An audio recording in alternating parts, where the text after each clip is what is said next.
राज्य की निर्वाचित सरकार, जिसको उत्तराखंड की जनता ने किसी उत्तराखंड स्थापना के बाद ये पहला अवसर है कि जब राज्य के अंदर एक मिथक टूटा और एक परिपाटी बदली, एक नया इतिहास उत्तराखंड की देवतुल्य जनता ने बनाया। किसी भी राजनीतिक दल को लगातार दूसरी बार एक कंटिन्यूअस प्रोसेस में सेवा करने का अवसर प्रदान किया। उसकी पूर्व संध्या, मतलब 2 वर्ष होने के उसकी पूर्व संध्या है। इस अवसर पर हमारे बीच में हमारे पार्टी के प्रदेश अध्यक्ष आदरणीय महेंद्र भट्ट जी, हमारे बहुत वरिष्ठ नेता, राज्यसभा के सांसद, राष्ट्रीय कोषाध्यक्ष आदरणीय नरेश वत्सल जी, आदरणीय आदित्य कोठारी जी, हमारे प्रदेश महामंत्री श्री मनबीर जी, मीडिया के प्रमुख, और यहाँ पर हमारे सभी प्रवक्तागण हैं, पार्टी के हमारे सभी वरिष्ठ दायित्वधारी गण हैं, अनेक पदाधिकारी हैं, और आप सब बंधुओं का मैं आज इस अवसर पर अपनी ओर से बहुत स्वागत करता हूं। आप सबका अभिनंदन करता हूं कि आप सबके द्वारा लगातार इन 2 वर्ष हो या उससे पहले के 6 माह का कालखंड हो, हमेशा आप सब लोगों ने सकारात्मक रूप से हमें सही काम करने के लिए प्रेरित भी किया है। कहीं कहीं आपने हमें समाचारों की दृष्टि से, अन्य बातों से, व्यक्तिगत सुझावों के माध्यम से अनेक सुझाव भी आप सबके बीच में से लगातार मिलते रहे हैं। भाइयों बहनों, मेरे मीडिया के सभी मित्रों, मैं आप सबसे कहना चाहता हूं, आपका धन्यवाद मैं इस रूप में भी करना चाहता हूं कि आपने देखा होगा उत्तराखंड राज्य स्थापना के बाद पिछले अगर 2 वर्षों का कालखंड देखेंगे तो 2 वर्षों के कालखंडों में जहां अनेक अनेक उपलब्धियां राज्य को हासिल हुई हैं, वहीं अनेक चुनौतियों का भी सामना करना पड़ा है। अनेक चुनौतियां हमारे सामने आई, चाहे वो जोशीमठ की आपदा हो, चाहे वो चिलकारा टनल का मामला हो, या चाहे इन चुनौतियों को हमने उत्तराखंड की देवतुल्य जनता के आशीर्वाद से, हमारे प्रधानमंत्री आदरणीय मोदी जी के आशीर्वाद से, उनके मार्गदर्शन में उन चुनौतियों को काम करते हुए उनमें हमको सफलता मिली। और बहुत सारे जो चुनौतीपूर्ण विषय थे, उन विषयों पर भी हम आगे बढ़े और निर्णायक रूप से आगे बढ़े। बहुत सारे हमने सख्त निर्णय भी लिए, सख्त कानून भी हमने बनाने का काम किया है उस दृष्टि से। और तीसरा कि हमने जो भी उत्तराखंड की देवतुल्य जनता से जो भी हमने उनसे वायदा किया था, जो भी हमने संकल्प उनके सामने प्रस्तुत किए थे, मुझे आप सबको बताते हुए खुशी है कि उसमें भी हम बहुत निर्णायक रूप से आगे बढ़ गए हैं। बहुत सारे निर्णय हमने ले भी लिए हैं, बहुत सारे वायदों को हमने पूरा भी कर लिया है। उसमें आप सबको पता है, उत्तराखंड पहला राज्य बना समान नागरिक संहिता का जो विधेयक है वो विधानसभा ने पारित कर दिया। विधानसभा ने पारित करने के बाद माननीय राज्यपाल महोदय को हमने वो भेजा था, राज्यपाल महोदय ने माननीय राष्ट्रपति जी के यहाँ भेजा, माननीय राष्ट्रपति महोदय ने भी उसमें हमको स्वीकृति दे दी है। और जल्दी ही, क्योंकि उसके लिए उसको अमेंडमेंट करने के लिए, उसको लागू करने के लिए एक कमेटी हमने बना दी है। वो कमेटी अपना काम कर रही है, उसमें अनेक सदस्य हैं, अनेक अनेक अलग अलग विभागों के लोग हैं। वो जल्दी ही उस एक्ट को धरातल पर उतारेंगे, जल्दी, जितना समय लग रहा है प्रक्रिया के तहत। तो जैसे ही वो बनकर तैयार हो जाएगा, तैयारी हो जाएगी, तो ये कानून हमारा उत्तराखंड के अंदर लागू हो जाएगा। उससे बहुत सारी जो आज होने वाली जरूरत की चीजें हैं, शादी बारात और इनमें रजिस्ट्रेशन से लेकर जो अन्य जो कठिनताएं, जटिलताएं हैं, उन सबको आसानी से उसमें किया जा सकेगा। बीच में ये भी आया था, कहीं कहीं कुछ संदेह जैसी स्थिति लोगों ने व्यक्त भी की थी, लेकिन हमने कहा है कि जैसे ही ये एक्ट हमारा लागू हो जाएगा, उन सबके संदेह दूर हो जाएंगे। सबके भले के लिए, सबके अच्छे के लिए हम एक कानून लेकर आए हैं, और इससे जहां महिला सशक्तिकरण होगा, उनकी सुरक्षा होगी, बच्चों के भविष्य को भी सुरक्षित किया जाएगा, बुजुर्गों का भी ध्यान रखा जाएगा, पुरुष वर्ग की भी सुरक्षा उसमें सुनिश्चित की गई है। लिव इन रिलेशनशिप के विषय पर और अन्य विषयों पर सभी जो हमारे विधि के विशेषज्ञ हैं, जानकार लोग हैं, अनेक अनेक स्टेक होल्डर हैं, सबकी सलाह पर और सबके सुझावों के आने के बाद इसको ड्राफ्ट बनाया गया था और उसी को अमेंडमेंट में लाया गया है। इसी प्रकार से आपने देखा होगा, नकल को लेकर एक बड़ा यहाँ पर वर्षों वर्षों से ये अपराध होता था। हमारे बच्चे जो प्रतियोगिता परीक्षाओं में भाग लेते थे, उनके साथ जिस प्रकार से उनकी मेहनत के साथ जिस प्रकार से धोखा होता था, उस धोखे को समाप्त करने का काम भी इसमें किया है और कठोरता से हमने काम किया है। धर्मांतरण उत्तराखंड के अंदर न हो, क्योंकि देवभूमि है। हम कहीं भी जाते हैं देश के अंदर, दुनिया के अंदर, अगर हम उनसे कहते हैं कि हम देवभूमि उत्तराखंड से आए हैं, तो आप देखते होंगे कि जो लोग हमारे सामने होते हैं, उनका हमको देखने की जो दृष्टि है, वो दृष्टि बदल जाती है कि ये देवभूमि उत्तराखंड से आए हैं। भाइयों बहनों, इसके साथ ही मैं आपको ये बताना चाहता हूँ, पिछले समय उत्तराखंड हमारा बहुत शांत प्रदेश है। यहाँ हम लोग सब लोग एक दूसरे के साथ भाईचारे के साथ रहते हैं, बड़े प्रेम पूर्वक रहते हैं, आपस में कोई वैमनस्य नहीं रखते, चाहे कोई किसी भी वर्ग का हो। सब लोग आराम से जिंदगी जीते हैं, किसी प्रकार की कोई परेशानी नहीं होती है। लेकिन यहाँ पर देवभूमि के अंदर कहीं पर भी अगर किसी ने कानून व्यवस्था तोड़ने की कोशिश की है या उपद्रव करने का काम किया है, आगजनी करने का काम किया है, उसके साथ भी कानून ने सख्ती से काम किया है, और उसको भविष्य में ऐसी घटनाओं की पुनरावृत्ति ना हो, उसके लिए हमने दंगा निरोधी जो कानून है वो उत्तराखंड के अंदर बना दिया है।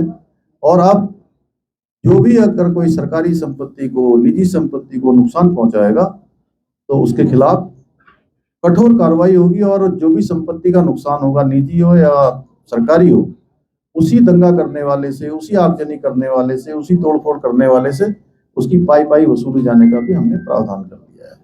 इसके साथ ही 30% का जो आरक्षण है, क्योंकि मैं पूरे राज्य के अंदर गया और राज्य के अंदर मैंने देखा कि हमारी मातृशक्ति के मन में निश्चित रूप से एक आगे बढ़ने की जो ललक है, वो हमारे उत्तराखंड की भी और भारत की भी जो तस्वीर है आने वाले समय में मातृशक्ति का, उसमें क्या योगदान होगा, ये हमने बहुत भली भांति देखा। जिस प्रकार से उन्होंने अपने उत्पाद बनाए हैं, जिस प्रकार से उन्होंने अनेक लोगों को रोजगार और स्वरोजगार से जोड़ने का काम किया है सेल्फ हेल्प ग्रुप के माध्यम से, तो उनके प्रोत्साहन के लिए हम अनेक योजना लेकर आ रहे हैं। जैसे मुख्यमंत्री उत्सव बहना योजना लेकर आए, और ये योजना हमारी जो बहनें अपना उत्पाद बनाती हैं, उनको विपणन के लिए एक बाजार स्थान उपलब्ध करा रही है।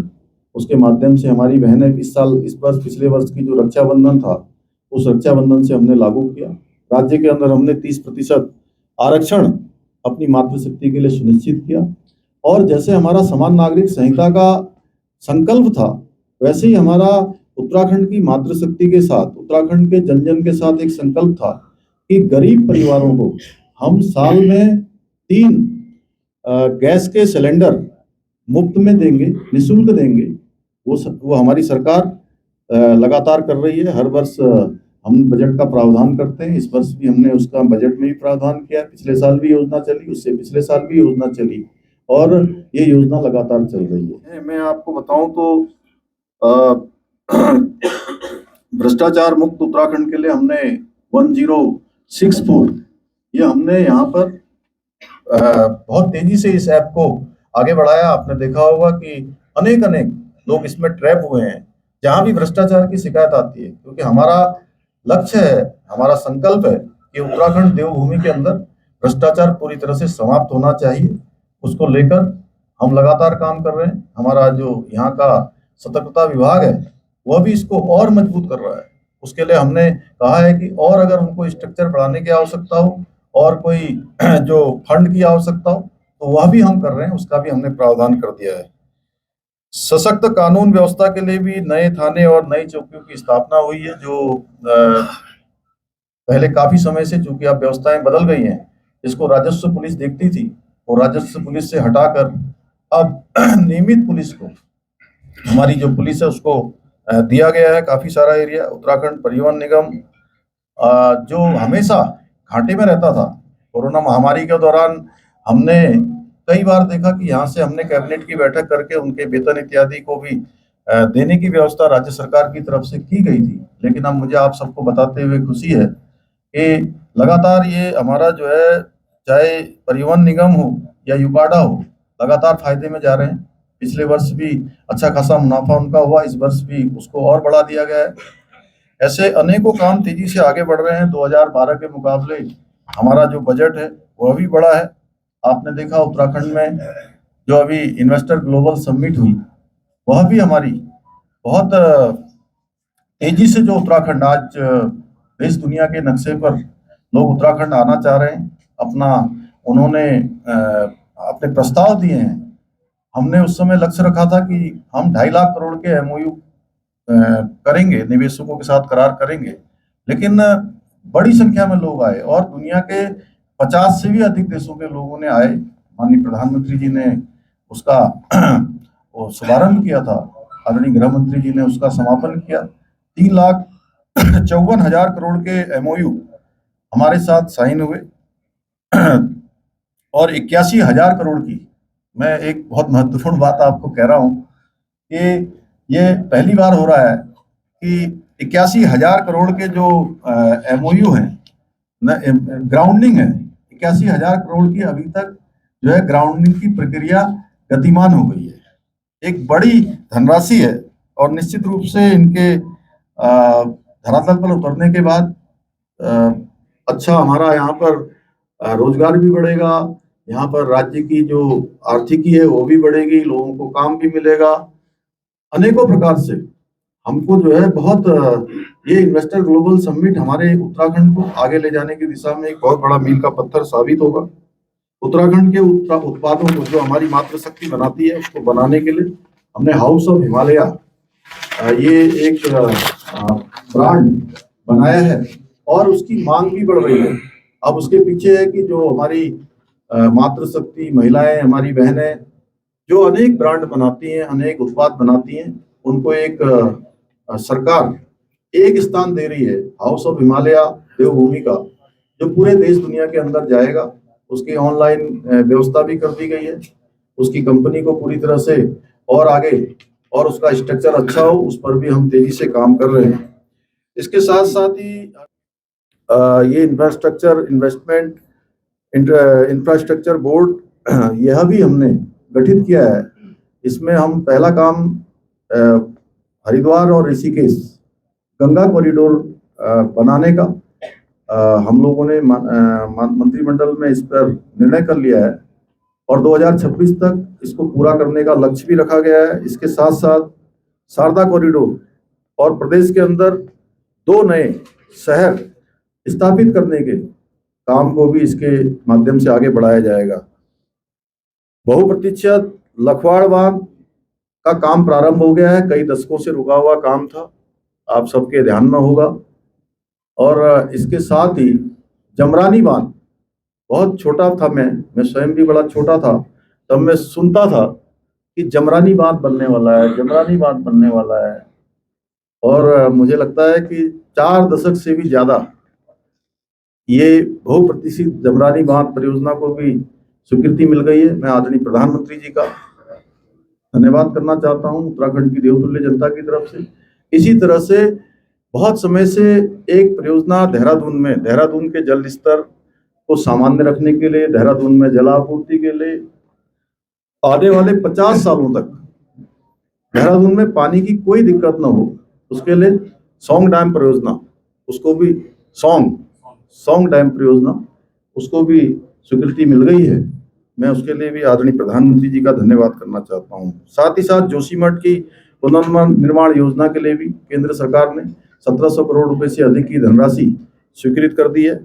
बेहतर कनेक्टिविटी के लिए रोपवे परियोजनाएं, उत्तराखंड विमानन नीति, स्मार्ट परिवहन सेवाएं और अभी हेली सेवा में जो पहले यहाँ से गोचर चल रही थी, अल्मोड़ा तक की चल रही थी, लेकिन अब इधर हमने हल्द्वानी से चंपावत के लिए, हल्द्वानी से मुंशियारी के लिए, हल्द्वानी से पिथौरागढ़ के लिए हेली सेवा प्रारंभ की है पहले चरण में। दूसरे चरण में हम लैंसडाउन और हमारे चिन्याली सौड़ और अनेक स्थानों के लिए ये हेली सेवा हम 13 जिलों में ये प्रारंभ करने जा रहे हैं। और हवाई सेवा अभी हमने अयोध्या के लिए यहाँ से प्रारंभ हुई है, अयोध्या के साथ साथ अमृतसर के लिए, बनारस के लिए ये सेवा हमारी यहाँ से प्रारंभ हो गई है। पिथौरागढ़ से देहरादून की हवाई सेवा और दिल्ली से पिथौरागढ़ की हवाई सेवा भी प्रारंभ हो रही है, उसकी भी सफल ट्रायल लैंडिंग हो गई है। देहरादून से जो सेवा है वो प्रारंभ हो चुकी है। इस प्रकार से हवाई सेवा में हम तेजी से काम कर रहे हैं। देहरादून का जो हमारा एयरपोर्ट है उसको आप देख रहे होंगे कि वो बिल्कुल हमारा जिस प्रकार का बन गया है वो वास्तव में बहुत शानदार एयरपोर्ट बन के तैयार हो गया है और देश के चुनिंदा 2-3 एयरपोर्टों में उसकी गिनती होने लगी है। ये काम हमारे प्रधानमंत्री आदरणीय मोदी जी के उत्तराखंड के साथ जो उनका लगाव है उसके कारण से ये संभव हो पाया है। पंतनगर का एयरपोर्ट, इसको हम अंतर्राष्ट्रीय बनाने की ओर तेजी से काम कर रहे हैं, जमीन का हस्तांतरण हो गया है। ऐसे अनेकों काम है, मैं इसको गिनाऊंगा तो बड़ा लंबा। निवासी हैं ज्यादातर आजकल, क्योंकि स्थायी रूप से अस्थायी रूप से जैसे भी रहते हैं, बहुत कम समय में आप दिल्ली से देहरादून की दूरी 2 से 2.5 घंटे में, दिल्ली से एलिवेटेड रोड का काम पूरा हो जाने के बाद तेजी से चलेगा। उसके साथ साथ कुछ यह भी होगा कि तेजी से हमारे यहाँ पर तेज ज्यादा भीड़ हो जाएगी, ज्यादा लोग हो जाएंगे, उसका भी हम प्लान कर रहे हैं कि उससे हम कैसे, उस चुनौती से कैसे उसका सामना कर पाएंगे, कैसे हम पहले से सब व्यवस्थाएं कर पाए, आगे का हम कैसे प्लान बना पाए। 4 धाम यात्रा पर भी बेहतर कनेक्टिविटी हुई है, तीर्थ यात्रा हुई है। हर वर्ष 10 लाख लोग, पिछले साल की तुलना में 2022 की तुलना में 2023 में 10 लाख तीर्थयात्री बढ़े हैं। 56 लाख का आंकड़ा इस बार पार हुआ है। ऋषिकेश कर्णप्रयाग रेल लाइन का काम तेजी से चल रहा है। राज्य को 2 वंदे भारत ट्रेन, एक दिल्ली के लिए, लखनऊ के लिए मिली है। इसके साथ साथ अमृतसर से लालकुआ की ट्रेन मिली है। एक साप्ताहिक ट्रेन देहरादून से टनकपुर की मिली है, माँ पूर्णागिरी के धाम को जाने के लिए। यहाँ से देहरादून के लोग भी, हरिद्वार के लोग जो माँ पूर्णागिरी के दर्शन करेंगे, माँ शारदा के दर्शन करेंगे, वो हरिद्वार भी आएंगे, माँ गंगा के तट पर भी आएंगे और देहरादून राजधानी तक भी आ पाएंगे। बहुप्रतीक्षित देहरादून पिथौरागढ़ सेवा प्रारंभ हो गई है। अमृत भारत स्टेशन के तहत कोटद्वार, काशीपुर, टनकपुर रेलवे स्टेशनों के पुनर्निर्माण का जो शिलान्यास का कार्य है वो हो गया है। विभिन्न विभागों में नियुक्ति की प्रक्रिया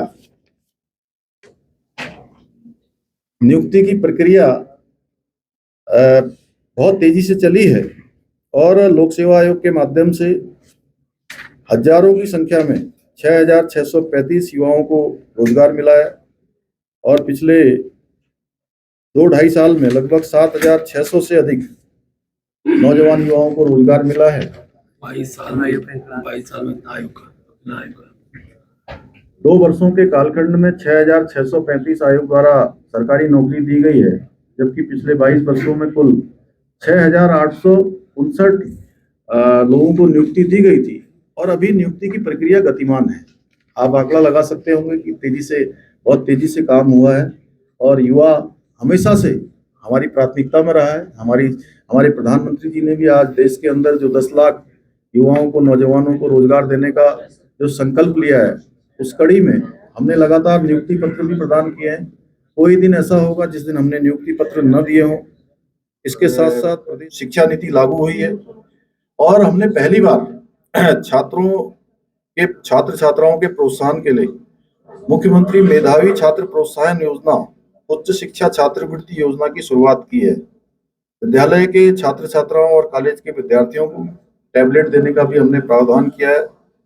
संघ लोक सेवा आयोग की जो प्रारंभिक परीक्षा पास करने वाले प्रतियोगियों को दी जा रही 50,000 रुपये प्रोत्साहन राशि का भी हमने प्रावधान किया है। विद्यार्थियों को मिलने वाली विभिन्न प्रकार की जो छात्रवृत्तियां हैं उनको भी बढ़ाया है। अटल आयुष्मान योजना में 10 लाख से अधिक लोगों को अभी तक का उपचार मिल चुका है। 55 लाख लोगों के आयुष्मान के कार्ड बन चुके हैं। सरकारी अस्पतालों में आज 207 प्रकार की जो पैथोलॉजिकल जांचें हैं वो निशुल्क आज उसका लाभ मिल रहा है। इच्छा उधम सिंह नगर में, जहां ऋषिकेश का हमारा एम्स का सेंटर लगातार अपग्रेड हो रहा है, लगातार उसमें सुविधाएं बढ़ रही हैं, वहीं राज्य के अंदर दूसरा सैटेलाइट सेंटर एम्स का ही इच्छा में जो स्वीकृत हुआ है, उसकी भी समस्त औपचारिकताएं पूरी हो गई हैं, उसका काम भी आगे गतिमान है। दूरस्थ क्षेत्रों में ड्रोन से भी दवाइयों का पहुंचाया जा रहा है। इसके साथ साथ महिला सशक्तिकरण एवं बाल विकास में पूरे प्रदेश में जिस प्रकार से महिलाओं के उत्थान के लिए, उनको आगे बढ़ाने के लिए, आत्मनिर्भर वो बने, लखपति दीदी बने, उसका भी काम तेजी से आगे बढ़ा है। और 1,25,000 महिलाओं को लखपति बनाने का हमने लक्ष्य रखा है। काफी तेजी से हम लक्ष्य की ओर बढ़ रहे हैं। मुख्यमंत्री महालक्ष्मी योजना प्रारंभ की है। मुख्यमंत्री स्वयं सहायता समूह की महिलाओं को बिना ब्याज के 5 लाख रुपए तक का ऋण उपलब्ध कराने का हमने लिया है। ऐसे बहुत सारे काम किए हैं। मैं समझता हूं कि मैं बोलते रहूंगा तो कई घंटों लग जाएंगे, हैं? तो ये आपको जो है कुछ हम वैसे भी दे देंगे, कुछ मनवीर जी आप इसको व्यवस्थित करके दे देंगे, कुछ अलग से बोलना हो तो आप बता दीजिए, है ना? तो आप लोग स्वयं सब साक्षी हैं हर पल और हर क्षण राज्य की डबल इंजन, चूंकि हमारे प्रधानमंत्री जी के मार्गदर्शन में डबल इंजन की सरकार यहाँ काम कर रही है, तो प्रदेश के अंदर करीब डबल इंजन ने 60 लाख से अधिक लोगों को प्रधानमंत्री गरीब कल्याण अन्न योजना जो मार्च माह 2020 से प्रारंभ हुई थी और अगले 5 सालों के लिए वो विस्तारित हो गई है, उसमें 60 लाख लोग प्रधानमंत्री गरीब कल्याण अन्न योजना से अन्न ले पा रहे हैं। प्रधानमंत्री आवास योजना के अंतर्गत भी अनेक जरूरतमंदों को तेजी से घर दिए जाने का काम हो रहा है। प्रधानमंत्री जीवन ज्योति योजना हो, प्रधानमंत्री बीमा सुरक्षा योजना हो, इसमें प्रदेश में दिसंबर 2023 से लेकर 34,28,783 लोगों को अभी तक आच्छादित किया गया है। अटल पेंशन योजना, प्रधानमंत्री मातृत्व वंदना योजना, राष्ट्रीय स्वास्थ्य मिशन, PMGSY, ऐसे करके किसान सम्मान निधि में भी 9 लाख से अधिक किसानों को किसान सम्मान निधि का लाभ मिल रहा है। केंद्र सरकार ने गोला नदी पर जो जमरानी बांध है उसका 90% अपना केंद्रांश और वित्तीय पोषण की स्वीकृति भी प्रदान की है। इसके साथ साथ राम मंदिर का कार्य प्रशस्त हुआ और साथ में हमने भी उत्तराखंड की भी एक हमेशा, चूंकि हमारे उत्तराखंड राज्य का अयोध्या से बड़ा संबंध है, भगवान राम क्योंकि हम सब के आराध्य हैं और देवभूमि में हर एक व्यक्ति राम भक्त भी है और राष्ट्र भक्त भी है, तो हम अयोध्या जाएं तो वहाँ हमारे रहने की व्यवस्था भी हो जाए वहाँ पर लोगों के लिए, इसलिए वहाँ पर हमने अतिथि गृह बनाने का भी निर्णय लिया था। उत्तर प्रदेश की सरकार ने हमको जमीन दे दी है। मैं उत्तर प्रदेश के मुख्यमंत्री आदरणीय योगी आदित्यनाथ जी का भी धन्यवाद करना चाहता हूँ कि हमको जमीन मिल गई है, जल्दी उसकी DPR बना के वो काम भी हमारा प्रारंभ हो जाएगा। यहाँ आज माननीय प्रधानमंत्री मोदी जी के नेतृत्व में एक भारत श्रेष्ठ भारत की बात भारतीय जनता पार्टी करती है, वहीं अन्य जो देश की पार्टियां हैं वो देश को जातियों में, उत्तर दक्षिण में अनेक प्रकार से विभाजन करने का काम, उनको बांटने का काम करती है। और आज जो एक गठबंधन बना है वो गठबंधन केवल एक एजेंडा है, वह सनातन और सनातन संस्कृति और उसकी परंपराओं पर लगातार कोई न कोई उटपटांग बातें करना, अमर्यादित बातें करना, सनातन पर हमेशा प्रश्न चिन्ह खड़ा करना। आपने देखा होगा, चाहे एक पार्टी के नेता हो, युवराज हो, या एक दक्षिण के स्टालिन हो, उनके उदयनिधि स्टालिन, जिन्होंने इसको कीड़े मकोड़े और मच्छर की संज्ञा तक दी थी, हम सभी जानते हैं। अभी सनातन परंपरा में हम जिस शक्ति की उपासना करते हैं, राहुल गांधी जी ने उसी नारी शक्ति को वो समाप्त करने की बात करते हैं कि इस शक्ति को समाप्त करने की बात उन्होंने की है। मैं उनके नेताओं की, उनके कार्यकर्ताओं की मनोदशा को समझ सकता हूं कि वो अंट संट बोलकर ऐसे बयान देते हैं। सभी कार्यकर्ताओं से कहा जाता है अब तो वो अनशंड बयान देते हैं, उसके बाद सब कार्यकर्ताओं से कहते हैं कि अब तो बाबा ने बोल दिया है, इसलिए सब बोलना शुरू कर दीजिए और सब लोग उनका बचाव करिए। तो इस प्रकार से उनकी पार्टी चल रही है। प्रत्येक सनातनी राम मंदिर के प्राण प्रतिष्ठा के कार्यक्रम में देश भर से, दुनिया भर से पहुंचे थे और सबको अपना सौभाग्य लगा कि भगवान राम की कृपा से उस कार्यक्रम में पहुंचे जो प्राण प्रतिष्ठा का था। वहीं जो एक गठबंधन देश के अंदर बना है, बेमेल गठबंधन, वो ऐसा गठबंधन है कि जो केवल और केवल कुछ परिवारों को बचाने के लिए और कुछ पार्टियों के अस्तित्व को बचाने के लिए, कुछ व्यक्तियों को बचाने के लिए बनाया गया है। उस गठबंधन के लोगों को भी उस प्राण प्रतिष्ठा के कार्यक्रम का न्योता दिया गया था, लेकिन न्योता मिलने को भी अपना दुर्भाग्य मान रहे थे। आप समझ सकते हैं कि वहां तो वही पहुंचा होगा जिस पर भगवान राम की कृपा होगी। वहां जो बुलाने से भी न जा पाया हो, तो आप स्वयं समझिए कि भगवान राम की कृपा से उन्होंने अपने आप को स्वयं अलग कर दिया। और मैं बड़ा एक बात बताऊं कि ये जो मेरे बगल में बैठे हैं आज नरेश जी, इनका कार्यक्रम नहीं था। इन्होंने मुझे एकदम अचानक से बोला कि अरे तुम अयोध्या जब आप लोग जाओगे तो मुझे बता देना। और संजोग से उस दिन क्या हुआ कि इनको हमने फोन किया और ये यहीं थे, तो इन्होंने दर्शन कर लिए। तो ऐसे ही बहुत सारे लोग जिनको न्योता मिला और वो दर्शन भी नहीं कर पाए, तो उनके बारे में ज्यादा कहना भी मैं समझता हूँ समय की बर्बादी है। और इस चुनाव दो धाराओं के बीच का है। एक तरफ तो हमारे प्रधानमंत्री मोदी जी हैं, जिन्होंने एक भारत श्रेष्ठ भारत की संकल्प लिया है, 2047 तक विकसित भारत बनाने का संकल्प लिया है। 24x7 देश के विकास में स्वयं को उन्होंने समर्पित किया है। 10 सालों में पूरे देश ने उनकी तपस्या को देखा है, किस प्रकार से उन्होंने देश को आगे बढ़ाने के लिए तप किया है, किस प्रकार से समाज के अंतिम छोर में खड़े हुए व्यक्ति को आगे लाने के लिए उन्होंने अनेक योजनाएं प्रारंभ की हैं, चाहे गरीब कल्याण की योजनाएं हो, अन्य योजनाएं हो, चाहे अंतिम क्षेत्र में रहने वाले व्यक्ति तक सुविधाएं पहुंचाना, सहायता पहुंचाना, वो सब काम, या दुनिया के अंदर भारत का मान सम्मान बढ़ाना हो, भारत की वैश्विक पहचान बढ़ानी हो, वो सब काम किए हैं आज। चाहे G20 के कार्यक्रम के माध्यम से किए हों, चाहे वो विकसित भारत संकल्प के नाम संकल्प यात्रा में किया हो, हर तरीके से दुनिया में भी और देश के अंदर भी काम किए हैं। कोरोना महामारी में पूरी दुनिया ने देखा किस प्रकार से उन्होंने एक अभिभावक के रूप में, केवल प्रधानमंत्री के रूप से हटके उन्होंने एक अभिभावक के रूप में जो देश को सहारा दिया उस समय। एक तरफ तो ये है, दूसरी तरफ कोई विचार नहीं है, कोई विचार नहीं है। परिवार और अवसरवादियों का गठबंधन है, बेमेल गठबंधन। केवल इस समय बरसात से बचने के लिए वो एक छत के नीचे आना चाहते हैं और ये सब भ्रष्टाचार करने के लिए और देश को गर्त में ले जाने के लिए इकट्ठा हुए हैं। इनका इतिहास देखते हुए इनसे सावधान रहने की भी जरूरत है।